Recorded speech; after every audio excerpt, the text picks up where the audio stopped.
Bismillahirrahmanirrahim. Terima kasih atas pertanyaannya. Jika saya tidak salah memahami, penanya menanyakan dua hal. Yang pertama, apakah finansial itu penting dalam pernikahan? Dan yang kedua, bagaimana cara meyakinkan orang tua bahwa menikah itu bukan hanya masalah finansial. Nah, dalam pernikahan itu finansial memang sangat penting ya. Bahkan menurut saya, finansial itu sangat penting sekali. Ini banyak ya beberapa kasus yang pernah saya temui, dalam arti apa ya, ada yang curhat gitu kepada saya baik dari keluarga maupun dari yang lain. Itu ada beberapa keretakan rumah tangga itu yang diawali dari hal-hal yang berbau finansial. Kayak misalkan sejak awal itu belum ada komunikasi atau perjanjian terkait pembagian dari eh, uang gitu. Misalkan dari si perempuan sudah memiliki penghasilan sendiri, kemudian dari laki-laki juga punya penghasilan sendiri. Nah, kayak misalkan ada kasus hutang, karena memang kan statusnya kalau uang perempuan itu ya haknya perempuan mutlak gitu, tapi uang laki-laki atau uang dari suami itu juga menjadi milik dari keluarga gitu, karena memang si suami wajib untuk menafkahi. Nah, beberapa kasus itu kayak misalkan sejak awal karena memang belum dilakukan apa ya istilahnya perjanjian gimana pembagian ini, itu akhirnya jadi masalah ketika mungkin muncul uh, terlilit hutang. Akhirnya pembagian uang ini terkait dengan bagaimana cara membayarnya itu kebingungan. Akhirnya laki-laki pinjem ke istrinya sendiri gitu. Kan secara muamalah sebenarnya boleh saja, tapi mungkin secara apa ya, ya masa sih gitu suami sama istri sendiri kok saling pinjam minjam uang, mbok ya saling memberikan saja. Nah, itu sebenarnya baik sekali bagi kita untuk memperbaiki gitu, dalam arti membuat perjanjian seperti itu. Nah, masalah-masalah yang lain itu kaitannya dengan penggunaan dari uang itu sendiri, bagaimana prosentasenya. Jadi penting sekali ya, masalah finansial ini harus kita pelajari. Jadi kita harus memiliki porsi, misalkan dari gaji 3 juta itu yang mana yang harus untuk sedekah berapa persen, kemudian yang mana untuk uang jalan-jalan, yang mana untuk uang untuk investasi, yang mana itu untuk uang makanan pokok sehari-hari dan lain sebagainya, yang mana uang untuk biaya-biaya yang tidak terduga. Nah, itu perlu sekali untuk diperhatikan gitu, perlu sekali untuk disusun bareng gitu, bareng istri, dan kita juga harus punya ilmunya gitu. Baiknya kalau misalkan prosentase untuk investasi itu misalkan berapa gitu, kemudian investasinya dikemanakan itu bagaimana, itu juga perlu kita pelajari. Kemudian bagaimana cara meyakinkan orang tua bahwa uh, menikah itu bukan hanya masalah ekonomi. Benar, memang menikah itu bukan hanya masalah ekonomi, dan orang tua pun sebenarnya paham bahwa menikah itu bukan hanya masalah ekonomi. Beliau-beliau sudah paham. Tapi mungkin yang dimaksud penanya adalah dia ingin menikah tetapi kondisi ekonominya belum dianggap oleh orang tua belum layak. Mungkin begitu jika saya tidak memahami. Nah, jadi begini, teman-teman sekalian, jika orang tua kita memiliki pandangan seperti itu, maka jangan langsung menjudge bahwa orang tua kita itu apa ya istilahnya, menghambat pernikahan kita. Nggak seperti itu. Setiap orang tua pasti menginginkan yang terbaik untuk anaknya gitu. Yang pertama kita harus sebelum kita mulai meyakinkan orang tua, kita harus introspeksi dulu nih. Kita harus introspeksi dulu. Kita udah layak belum sih kalau misalkan melangkah ke jenjang pernikahan gitu. Karena orang tua itu sebenarnya bisa menilai, dalam arti orang tua kan sudah membersamai kita sejak kecil ya. Dilihat mungkin dari segi kemandiriannya, dilihat dari segi apa namanya tutur kata, kemudian segi keagamaannya dan lain sebagainya. kita udah layak belum sih sebenarnya untuk masuk ke jenjang pernikahan. Misalkan saya masih studi saya belum selesai ya untuk yang pendidikan kedokteran saya. Nah, dan saya memutuskan menikah. Saya melakukan itu dan orang tua kemudian alhamdulillah akhirnya menyetujui. Mungkin karena orang tua sudah sebelumnya melihat bahwa saya mampu gitu. Jadi sejak mulai SMA itu saya sudah mencoba mandiri dengan seperti berjualan nasi di kelas, kemudian pas kuliah juga jual nasi, jual roti, kemudian jual besi, bahkan jual baju dan lain sebagainya. Sehingga mungkin orang tua juga mempertimbangkan bahwa apa yang saya sudah lakukan, apa yang sudah saya persiapkan itu dianggap sebagai sebuah kelayakan gitu. Kemudian saya juga mengajar sehingga sebelum menikah itu saya sudah bisa mandiri dan sudah bisa menghidupi kehidupan saya sendiri. Namun demikian, meskipun begitu, yang namanya orang tua itu masih khawatir saja. Nah, ini perlu kita gali. Jadi mungkin orang tua itu kadang loh ya, kadang itu khawatirnya itu ketika bilang ke kita itu terkait dengan ekonomi. Tapi di dalam lubuk hatinya itu yang dikhawatirkan sebenarnya bukan ekonomi. Misalkan bisa jadi orang tua kita masih belum rela untuk ditinggal oleh anaknya, atau mungkin orang tua kita khawatir masih terbawa oleh pikiran-pikiran yang biasa beredar di masyarakat gitu. Jadi kalau misalkan udah nikah itu biasanya anak laki-laki atau anak perempuan itu lepas gitu, habis itu jarang hubungi orang tua lagi, kemudian jarang ya bersua lagi dengan orang tua. Jadi seakan-akan anaknya itu diambil oleh orang lain gitu. Nah, yang kondisi-kondisi seperti ini juga bisa terjadi. Nah, pertama digali, yang kedua digali ya. Jadi, yang pertama coba introspeksi dulu, kemudian yang kedua digali. Apakah alasan orang tua tidak merestui atau belum mengizinkan kita menikah itu benar-benar karena ekonomi kita kah atau karena yang lain? Nah, ini perlu banget kita ngobrol dari hati ke hati. Nah, kemudian yang ketiga, sebelum kita mulai meyakinkan dalam arti mulai berbicara kepada orang tua kita, kita berdoa dulu. Ini adab ya. Jadi berbeda ketika kita ingin menasehati orang tua kita dengan menasehati teman-teman kita. Ada istilahnya langkah yang jauh lebih panjang karena bagaimanapun mungkin kita merasa ilmunya sudah banyak, kuliah kita sudah tinggi, itu kita jangan sampai merendahkan orang tua gitu dengan istilahnya ya langsung ngajarin gitu. Karena sebenarnya orang tua kita tuh nggak butuh dalil. Bener deh, orang tua kita itu apabila kita ingin menasehati beliau-beliaunya itu nggak butuh dalil. Yang beliau berdua butuhkan itu hati. Jadi bener-bener ngomongnya tuh dari hati gitulah.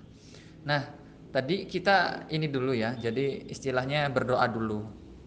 Coba berdoa dulu, minta petunjuk sama Allah, kemudian minta agar hati orang tua kita dibukakan gitu bahwa kita niat menikah itu ya bukan karena apa-apa gitu, tapi karena memang ingin menggapai ridho Allah gitu, ingin beribadah gitu ya. Nah, insya Allah kalau misalkan dari niat kita sudah benar, kemudian kita juga sudah mendoakan kedua orang tua kita, nanti jalannya tuh kadang-kadang ada Mas atau Mbak yang nanya, saya tidak tahu Mas atau Mbak yang nanya. Eh, Jalannya itu ada, kayak misalkan yang kemarin ya, bapak saya itu yaitu mengkhawatirkan dari segi ekonomi saya gitu. Saya masih khawatir lah istilahnya, belum kerja gitu, penghasilannya belum tetap ya, meskipun sudah berpenghasilan gitu, tetap berpenghasilan tapi penghasilannya belum tetap gitu. Nah, itu khawatir. Nah, saya jujur nggak menasehati bapak saya gini loh Pak, saya mampu dan lain sebagainya. Saya tidak membuat pembenaran atas apa yang sudah saya lalui. Tapi saya berdoa kepada Allah gitu. Minta sama Allah agar hati kedua orang tua saya dibukakan. Dan alhamdulillah ketika ada saja jalannya gitu ya. Ketika sudah jalan mungkin kita seminggu atau 2 minggu atau bahkan 1 bulan mulai mendoakan, itu ada jalannya. Jadi yang menarik kemarin itu orang tua saya tiba-tiba itu pengen dengerin kajian gitu. Nah, kebetulan pas di kajiannya itu ada yang menanyakan perihal yang sama. Jadi ketika ada orang tua yang khawatir dengan ekonomi anaknya yang mau menikah gitu. Nah, kemudian dijawablah oleh ustadz itu dan alhamdulillah beliau setelah itu menjadi lebih tenang gitu pikirannya dan kemudian memberikan ACC atau lampu hijau kepada saya untuk melanjutkan proses. Nah, setelah tadi ya introspeksi, kemudian sudah mulai uh, berdoa, itu coba kalau misalkan itu kita ngomong dari hati ke hati. Bilang aja nggak apa-apa, Pak, apa namanya, kalau dari pernikahan itu memang butuh gitu dana atau penghasilan buat hidup gitu. Tapi kan apa namanya, insya Allah kalau misalkan menikah mah nanti rezekinya lancar gitu. Di Al-Quran juga kan sudah jelas kata Pak Ustadz ini gimana gimana gimana. Itu boleh. Tapi dengan catatan loh ya, dengan catatan kita bener-bener ngomongnya tulus ikhlas. Kemudian sebelumnya kita sudah mendoakan. Jadi jangan kosongan gitu loh pas ngomong menasehati kepada kedua orang tua kita. Dan dipahamkan saja sesuai dengan apa yang kita pahami. Nggak usah bawa-bawa dalil, nggak apa-apa, nggak usah, karena orang tua kita tuh nggak perlu dalil. Tapi kalau misalkan teman-teman mau masukkan, mah nggak apa-apa, tapi benar-benar diperhatikan betul cara berbicaranya dan adab-adab berbicara kepada kedua orang tuanya. Mungkin demikian yang dapat saya sampaikan, semoga bisa sedikit memberi pencerahan. Terima kasih. Baik, bismillah, terima kasih atas pertanyaannya. Eh, Jika saya tidak salah memahami, penanya bertanya terkait dengan apakah boleh kita menanyakan atau menelusuri jejak-jejak masa lalu. Walah, nggak mungkin si perempuan atau si penanya ingin menanyakan bahwa gimana sih caranya, apakah boleh kita bertanya kepada ikhwan langsung atau bertanya kepada orang terdekat untuk mengetahui akhlak dari si laki-laki ini. Nah, kayaknya ada sedikit konflik gitu ya, cinta segitiga ya. Jadi ada saudara dari penanya atau teman sahabat dari penanya yang kebetulan suka terhadap ikhwan yang hendak bertaaruf dengan penanya gitu ya. Nah, ini agak rumit ya jawabnya. Pertama gini, bahwa seseorang yang ingin melakukan ta'aruf kepada perempuan atau laki-laki yang ingin melakukan ta'aruf kepada perempuan itu sah-sah saja, dalam arti memilih seseorang yang dia anggap cocok dengan dirinya gitu atau yang dia suka, itu nggak jadi masalah gitu. Cuma mungkin di sini penanya bingung karena temannya sendiri juga suka sama si laki-laki itu.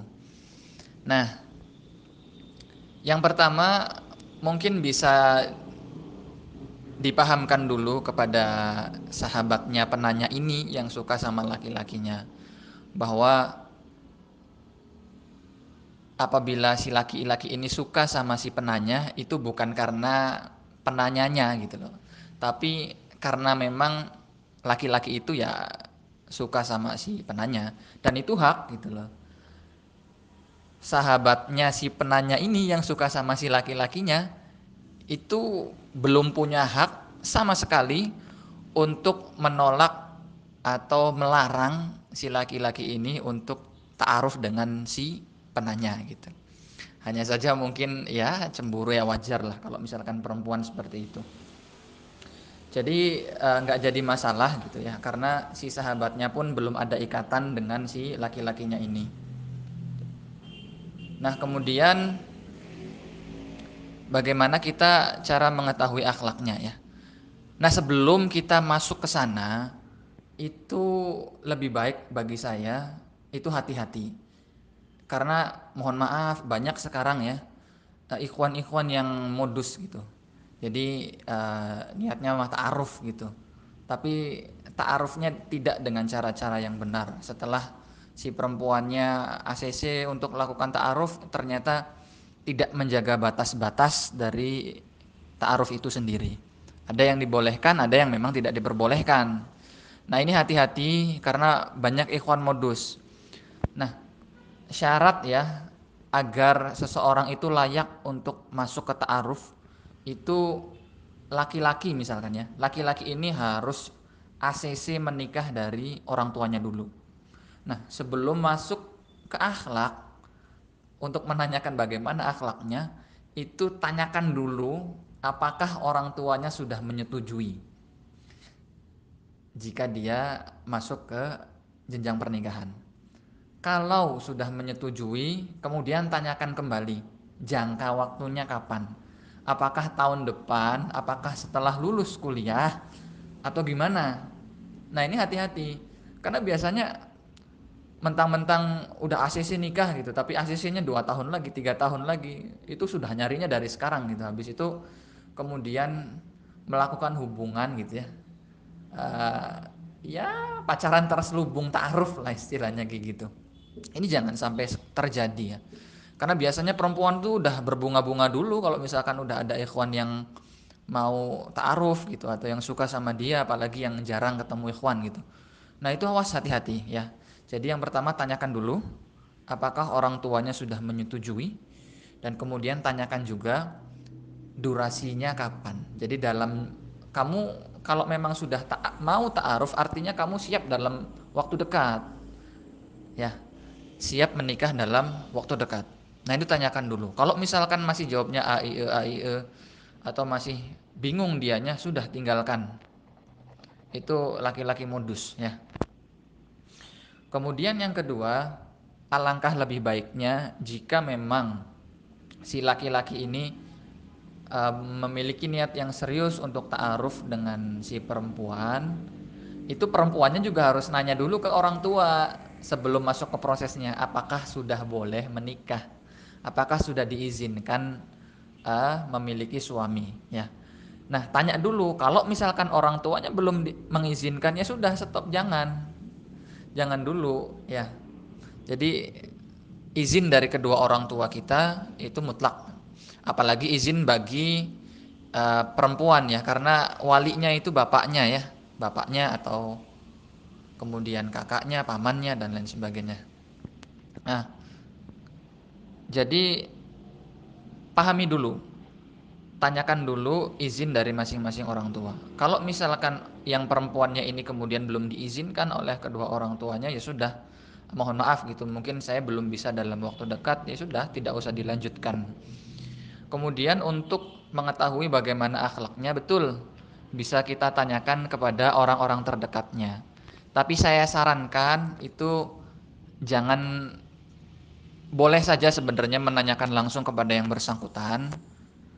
Cuma biasanya saya khawatir ketika menanyakan langsung tanpa melalui perantara, itu setan ada muncul di sana, kemudian menggoda dan akhirnya mohon maaf mungkin bisa terjatuh ke hal-hal yang kurang Allah ridhoi gitu. Nah, baiknya jika memang ingin mengetahui akhlaknya secara lebih objektif, itu tanyakan kepada betul orang-orang terdekatnya. Ya, orang-orang yang satu organisasi, kemudian tanyakan kepada kakak atau adiknya gitu ya. Karena masih ada kemungkinan bahwa biasanya kita cenderung menceritakan yang baik-baik saja gitu. Nah, jadi boleh silahkan ditanyakan kepada orang-orang yang terdekatnya. Nah, kemudian kapan sih kita boleh bertanya terkait dengan perkara-perkara yang lebih serius atau perkara-perkara yang lebih lanjut? Yaitu tadi, ketika memang keduanya sudah mendapatkan izin dari kedua orang tua, kemudian keduanya sudah menghendaki lanjut untuk proses ta'arufnya gitu. Ya memang sebenarnya laki-laki itu tidak mutlak izin dari orang tua, tapi bagaimanapun uh, agama Islam itu tidak hanya mengenal fikih, tapi juga adab ya. Jadi baiknya tetap mendapatkan izin dari atau restu dari kedua orang tua masing-masing. Nah, ketika sudah mendapatkan restu, kemudian ketika sudah keduanya merasa cocok gitu ya, maksudnya ada kecenderungan, maka silahkan bisa ditanyakan dengan pertanyaan-pertanyaan yang selanjutnya terkait dengan pernikahan. Misalkan apa namanya, apa visi misi hidup kamu, kemudian bagaimana pandangan kamu jika nanti setelah menikah saya akan bekerja dan lain sebagainya. Jadi pertanyaan-pertanyaan ini adalah pertanyaan-pertanyaan yang produktif. Jadi jangan tanya kamu lagi apa, makan apa, itu malah jadi pacaran ya. Terselubung itu namanya. Pacaran bersembunyi di balik syariat gitu ya. Itu jangan sampai terjadi. Nah, silahkan ditanyakan kepada orang-orang terdekat, kemudian boleh juga menanyakan kepada yang bersangkutan langsung, dan jangan lupa istiqoroh ya. Insya Allah kalau misalkan keyakinan yang hadir dari istiqoroh itu, insya Allah akan lebih menuntun kita kepada kebenaran. Ya, mungkin demikian yang dapat saya sampaikan. Mohon maaf jika banyak kurangnya. Assalamualaikum warahmatullahi wabarakatuh.